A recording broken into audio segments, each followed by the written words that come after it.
시청자 여러분 안녕하십니까? 뉴스온 시작합니다. 마포구가 좋은 책을 접할 수 있는 환경을 조성하기 위해 스마트 도서관을 개관했습니다. 대구시에서 섬유 소재 기계 및 패션 종합 전시회인 대구국제 섬유 박람회가 열립니다. 평창구는 꿈의 대화 힐링타운 조성 사업 용역 최종 보고회를 열었습니다. 보령시가 노인 일자리 사업 발대식 및 참여자 교육을 실시했습니다. 제주도는 우주산업 전문 인력 양성을 위한 직무 설명회를 열었습니다. 미국 트럼프 대통령이 당초 예고보다 자동차 관세 발표 시점을 앞당기겠다고 예고했습니다. 광주 대미 수출 1위인 자동차에 대한 관세 폭탄이 빨라지면서 가뜩이나 어려운 광주 경제에 큰 영향을 미칠 것으로 예상됩니다. 지난해 기아 오토랜드 광주에서 생산된 차량은 모두 51만 4천여 대. 이 중 65%인 33만 3천여 대가 수출 차량이었고 전체 수출 차량의 50% 이상이 미국 시장으로 수출됐습니다. 트럼프발 관세 폭탄이 현실화될 경우 대미 자동차 수출이 18.6%가량 줄어들 거란 분석이 나오는 상황. 지역 제조업 총생산의 30%를 기아 광주 공장에 의지하는 광주 경제엔 직격탄입니다.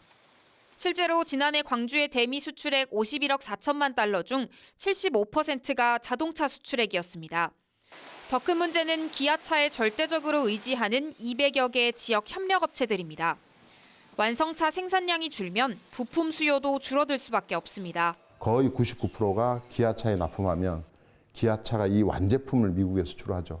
포드도 납품하고 현대도 납품하고 해야 되는데 오로지 기아 하나에만 납품하는 그게 좀 굉장히 높습니다. 아주 높아요. 지역 경제에 짙은 먹구름이 들이우자 광주시는 수출 산업 경쟁력 강화 지원단을 꾸리는 등 대응 방안을 논의하고 있습니다. 일단 기업들의 애로사항 가장 먼저 청취하고요. 그 애로사항을 가지고 대응 방안을 저희가 고민하고 있습니다. 관세 정책에 대해서 바로바로 알려줬으면 좋겠다. 트럼프발 관세 폭탄 부과 시점이 다가오는 가운데 부품 산업 지원을 위한 추경 편성 등 정부 차원의 대책 마련도 시급해 보입니다. 유정복 시도지사 협의회장이 국회에서 기자회견을 열고 대통령 4년 중임제와 양원제 도입 등의 내용을 담은 헌법 개정안을 공표했습니다. 조재구 시장군수-구청장 협의회 대표회장과 김현기 시군자치구 의회 의장 협의회장이 참여한 가운데 진행됐습니다. 개정안은 승자 독식의 선거제도를 개선하기 위해 국회를 상원과 하원으로 나눈 양원제를 담고 있습니다. 또 정부통령제를 도입해 선거로 뽑힌 부통령이 대통령직을 승계해 국정 혼란을 최소화하도록 했고 대통령은 임기 4년으로 한 번 중임할 수 있도록 했습니다. 유 시장은 정치 안정과 국민 대통합을 이루기 위한 개헌안을 마련했다며 지금이 헌법을 개정할 적기인 만큼 국회의원들도 헌법 개정에 나서달라고 촉구했습니다. 한편 강기정 광주광역시장을 비롯해 여야에서는 이에 대해 반발하는 목소리가 나왔습니다. 강 시장은 시도협에서 논의되지 않은 내용이라며 지금은 탄핵을 완수할 때라고 강조했습니다. 수도권 소식입니다. 마포구가 시간과 공간에 제약 없이 좋은 책을 접할 수 있는 환경을 조성하기 위해 스마트 도서관을 개관했습니다. 스마트 도서관은 24시간 대출과 반납이 가능한 무인 도서관인데요. 자세한 소식 전해드립니다. 마포역 3번 출구 앞과 대흥 어린이공원에 스마트 도서관이 개관합니다. 스마트 도서관은 24시간 대출 및 반납이 가능한 무인 시스템으로 운영되며 24시간 연중 무휴입니다. 마포 구립도서관 회원카드를 인식한 후 기기 내 도서를 대출하고 반납할 수 있습니다. 24일에는 마포역 스마트 도서관 개관식, 27일에는 마포 대흥 스마트 도서관 개관식이 열릴 예정입니다. 기존의 합정역 2-6호선 환승역 안과 마포 청소년 문화의 집 입구에 각각 합정역 스마트 도서관과 마포 상암 스마트 도서관이 운영되고 있었으며 여기에 2개소가 추가 개관하는 것입니다. 이번 추가 개관을 계기로 더 많은 구민들이 시간과 공간에 제약 없이 좋은 책을 접할 수 있길 바랍니다. 장시간 믿고 맡길 수 있는 어린이집이 마땅하지 않아 어려움을 호소하는 양육자를 위해 마포구가 베이비시터 하우스 어린이집 1호점을 설치했습니다. 3월부터 본격적인 운영을 시작하는 가운데 현재 원활을 모집 중입니다. 마포구는 양육자가 믿고 맡길 수 있는 국공립 어린이집, 마포구 베이비시터하우스 어린이집 1호점을 설치하고 3월 운영을 시작합니다. 장시간 믿고 맡길 어린이집이 마땅하지 않아 양육에 어려움을 호소하고 있는 양육자의 애로사항을 해소하고자 마포형 특화 보육 서비스를 제공하는 베이비시터하우스 어린이집을 기존 국공립 어린이집에 지정했습니다. 베이비시터하우스 어린이집은 양육자의 이른 출근 시간, 늦은 퇴근 시간을 고려하여 언제든 마음 놓고 아이를 맡길 수 있도록 오전 7시부터 오후 10시까지 운영합니다. 희망자에 한하여 7시 등원 시 조식, 오후 4시 이후 석식을 제공하며 쾌적한 보육 환경을 위해 영유아 1명당 전용 면적 기준도 4.29제곱미터에서 7제곱미터로 높였습니다. 작년 10월에 신규 개원한 공덕 행복크로시티 어린이집을 베이비시터하우스 어린이집 1호점으로 지정하여 원활을 모집 중이니 많은 관심과 신청 바랍니다. 다음으로 광역시 소식입니다. 대구시에서 섬유 소재 기계 및 패션 종합전시회인 2025 대구국제 섬유 박람회가 열립니다. 올해로 23회를 맞이하는 PID는 원사부터 패션 완제품까지 전 스트림을 선보입니다. 이번 박람회에서는 지속가능 하이테크관을 통해 패션 3D 디지털화 서비스, AI 패션 화보 촬영 솔루션 등의 기술을 새로운 청사진으로 제시할 예정입니다. 트렌드 포럼관에서는 2026년 SS 트렌드를 기반으로 디자인, 기술 감성을 융합한 섬유 패션의 미래 비전을 미리 만나볼 수 있습니다. 또한 브랜드 리세일, 에코 인증 등 글로벌 섬유 패션 시장의 최신 이슈와 동향에 대한 정보를 접할 수 있는 다채로운 컨퍼런스와 세미나도 개최됩니다. 대전시가 코레일과 손잡고 철도 연계 관광 활성화에 나섭니다. 시는 철도를 활용한 관광객 유치 확대 및 지역경제 활성화에 박차를 가할 예정입니다. 협약의 주요 내용은 철도 상품 개발 및 운영 지원, 관광객 유치 증대 협력 사업, 관광산업 활성화와 지역경제 발전을 위한 상호 협력 등입니다. 이번 협약을 통해 대전시는 관광객 유치를 대폭 확대한다는 계획이며 보다 많은 여행객이 꿀잼 도시 대전의 매력을 경험할 수 있도록 할 방침입니다. 이장우 대전시장은 협력을 통해 대전만의 매력을 전국에 알리고 다시 찾고 싶은 도시로 자리매김할 수 있도록 최선을 다하겠다고 말했습니다. 대전시립 중고등학교에서 다시 배움의 길을 걷기 위한 입학생들이 첫 발을 내디뎠습니다. 2020년에 개교한 이 학교는 학습 기회를 놓친 성인학습자와 청소년의 학력 취득을 지원하는 공공형 학력 인정 학교입니다. 입학생들의 평균 연령이 60대인 시립 중고등학교의 입학식은 학부모 대신 자녀들이 부모님의 평생 꿈이었던 중고등학교 입학을 축하하는 특별한 장면을 연출했습니다. 대전시와 시교육청은 올해 학사 규모를 기존 고등학교 4개 반에서 7개 반으로 확대하고 학급당 학생 수도 5명씩 증원하며 보다 원활한 학업 환경을 조성했습니다. 입학생들은 중학교 2년, 고등학교 2년 과정을 이수하게 되며 학력 취득을 넘어 학우들과 함께 배우고 성장하며 주체적인 삶을 살아갈 힘을 얻게 될 것으로 기대됩니다. 강원도 소식입니다. 횡성군에서 365 체험관이 준공식을 갖고 본격 운영에 들어갔습니다. 체험관은 아이부터 어르신까지 누구나 자유롭게 배우고 성장할 수 있는 공간입니다. 365 체험관은 2020년 생활 SOC 복합화 지원 사업으로 추진돼 지하 1층, 지상 6층 규모로 조성됐습니다. 건물 1, 4, 5층은 평생학습관으로 주민 창작 활동과 여가 문화 향유를 위한 배움 공간으로 활용되며 2층과 3층은 가족센터로 상담, 교육, 돌봄 등 포괄적 서비스가 제공됩니다. 또한 청소년 수련관과 도서관에서 진행돼 온 평생학습 프로그램과 횡성소망 이룸학교를 이전 운영해 보다 특화된 평생학습의 장으로 거듭나는 한편 대한노인의 횡성군지회도 이전했습니다. 군은 가족과 함께하는 공동체 프로그램, 취업상담센터, 노인대학 등 모든 세대가 함께 이용하는 평생교육시설로서 활용해 나갈 계획입니다. 횡성군이 재단법인 강원테크노파크와 이모빌리티 교보제 교육장 관리위탁 협약을 체결했습니다. 군은 미래차 인력 교육을 더욱 체계적으로 진행할 계획입니다. 양 기관은 이 모빌리티 산업 활성화와 인력 양성을 위한 교육 기반 조성을 위해 뜻을 모았습니다. 이번 협약을 통해 지방주도형 투자 일자리 수요 맞춤형 지원 사업으로 구축한 이 모빌리티 교보제 21종과 교육장 4곳을 강원 테크노파크가 관리 운영하게 돼 미래차 인력 교육이 더욱 체계적으로 이뤄질 전망입니다. 또한 자동차관리법 시행규칙 개정에 따라 정비기술인력 전문 교육기관 지정을 위한 노력도 강화해 나갈 계획입니다. 평창군은 꿈의 대화 힐링타운 조성사업 용역 최종 보고회를 열었습니다. 보고회를 통해 사업의 추진 방향을 논의했습니다. 이번 보고회에는 여러 군 관계자, 용역 수행기관 관계자들이 참석해 최종 조성 방안을 검토했습니다. 보고회에서는 사계절 썰매장, 스마트팜, 반려동물 놀이터 등 복합 휴양형과 대중골프장 등 체육시설형 2가지 조성 방안이 제시됐으며 각각 250억 원과 324억 원이 투입될 예정으로 지역경제 활성화에 기여할 것으로 기대됩니다. 평창군은 이번 보고회에서 논의된 내용을 바탕으로 주민 의견을 적극 반영해 최종 사업 방향을 결정하고 조성 계획을 구체화해 나갈 방침입니다. 평창군에서 실시한 2025년 새해 농업인 실용교육이 마무리됐습니다. 군은 교육자들을 대상으로 내년도 교육계획을 수립할 예정입니다.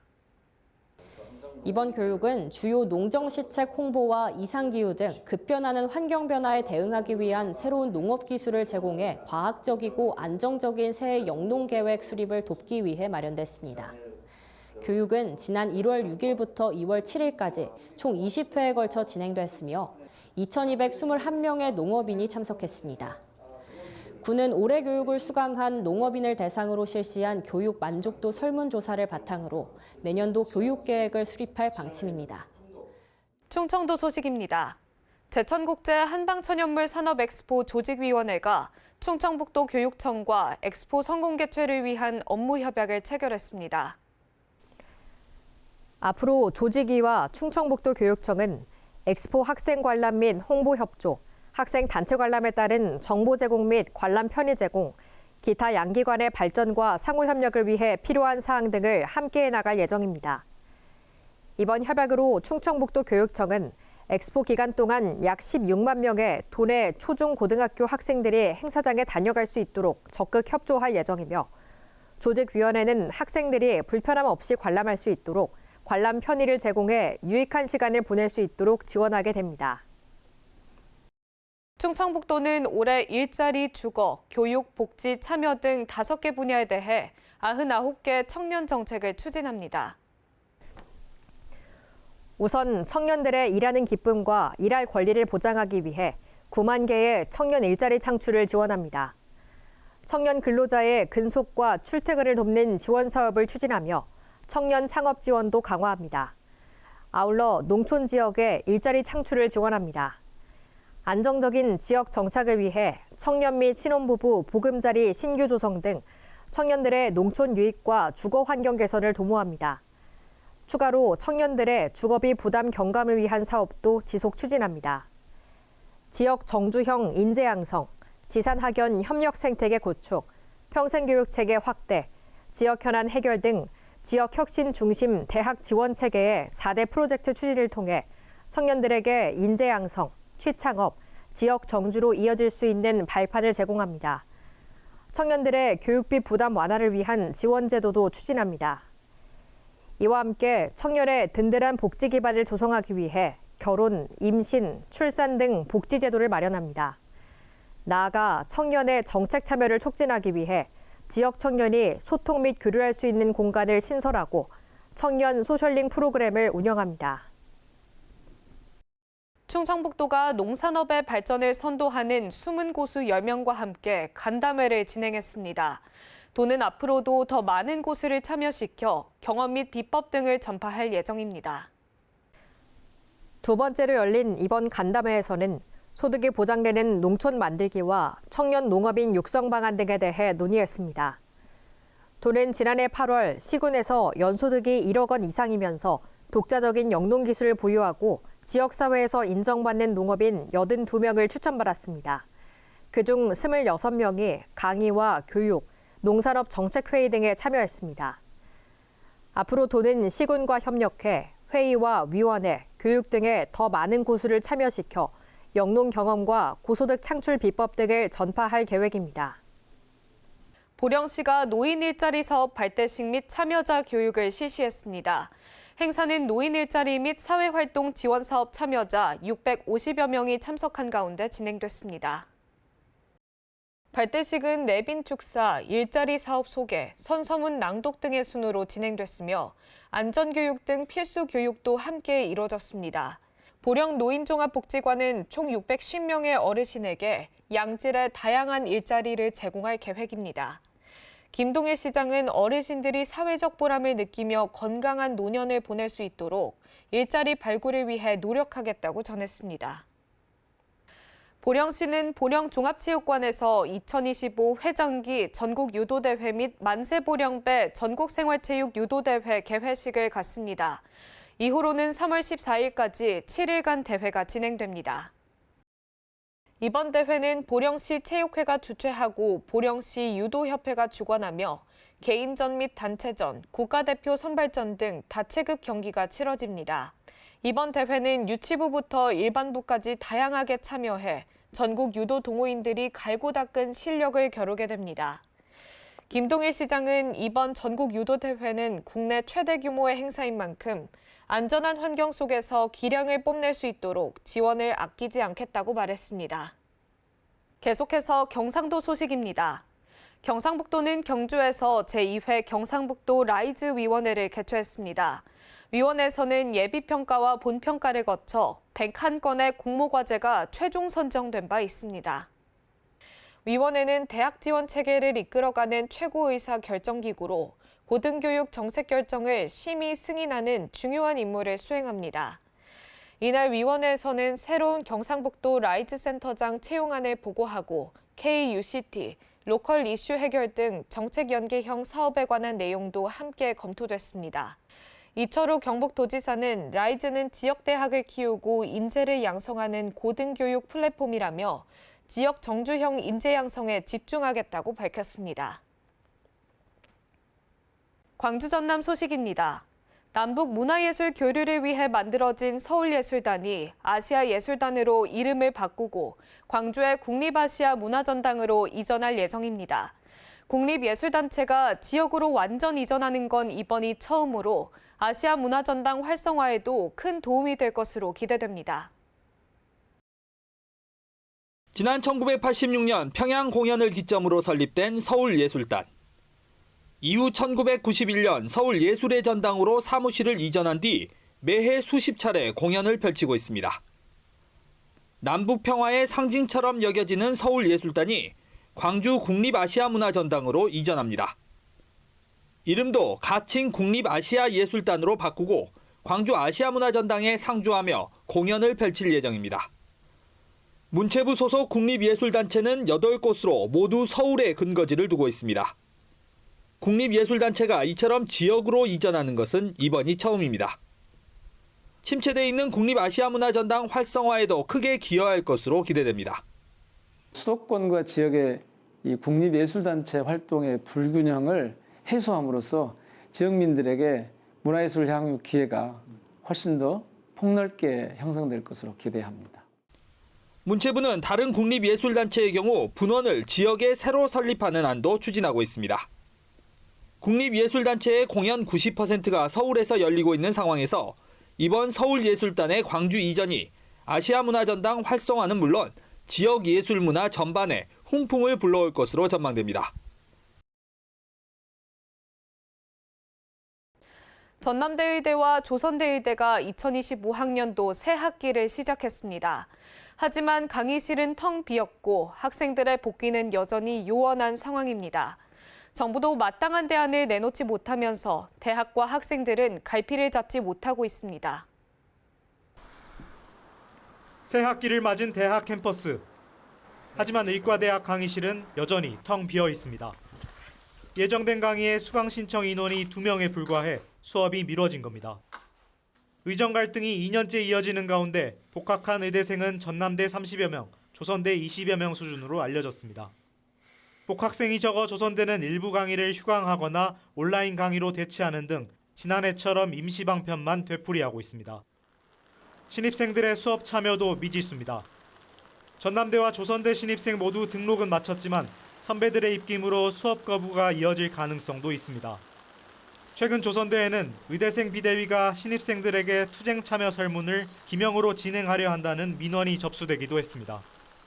비상대책위원회인 그 의대학 학생들 있잖아요. 그 학생들한테 재발 방지, 그러니까 다시는 학생들한테 강요하는 이런 행동들을 보여서는 안 된다라고 이야기를 했고요. 정부 부처 간의 엇박자도 이어지고 있습니다. 이주호 교육부 장관은 지난달 의대 학장들에게 내년 의대 정원을 증원전 수준인 3,058명 원점으로 되돌릴 수 있다고 밝혔습니다. 하지만 복지부는 사전 협의한 적이 없다며 선을 긋는 등 부처 간 혼선이 고스란히 드러나고 있습니다. 이런 가운데 의사단체들은 여전히 증원을 반대하는 상황. 특별자치도 소식입니다. 제주도는 우주산업 전문 인력 양성을 위한 직무 설명회를 열었습니다. 제주특별자치도가 제주대학교, 한화시스템과 함께 대한민국 우주산업을 선도할 지역인재 양성에 박차를 가하고 있습니다. 이번 설명회는 기업들의 상반기 공개 채용을 앞두고 우주산업 기업 취업 정보를 제공하기 위해 마련됐습니다. 설명회는 취업에 필요한 역량과 자격 요건 등이 설명됐으며 멘토링 프로그램을 통해 취업 준비 노하우를 공유하며 재학생들과 소통하는 시간을 가졌습니다. 오영훈 지사는 지난해 제주 출신 인재 80여 명이 우주 관련 기업과 기관에 취업했다며 미래 산업을 이끌어갈 수 있도록 전폭적으로 지원하겠다고 덧붙였습니다.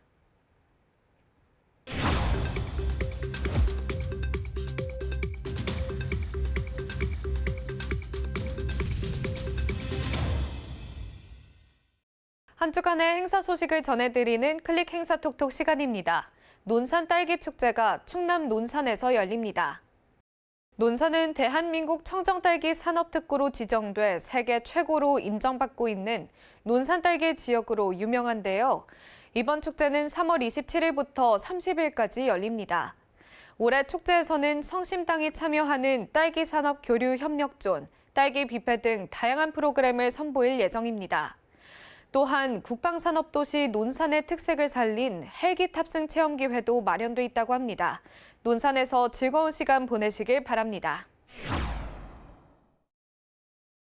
최근 애플사이다 비니거의 줄임말인 에사비가 국내외에서 큰 인기를 끌고 있습니다.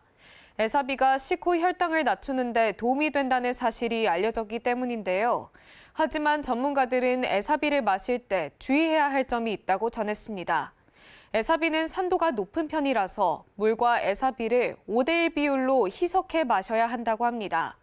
또한 개인에 따라 속쓰림이 생길 수 있어 공복보다는 식사 중에 섭취하는 걸 권장했습니다. 안전한 음료 섭취를 통해 건강 잘 챙기시길 바랍니다. 이상으로 뉴스 마칩니다. 함께해 주신 여러분 고맙습니다.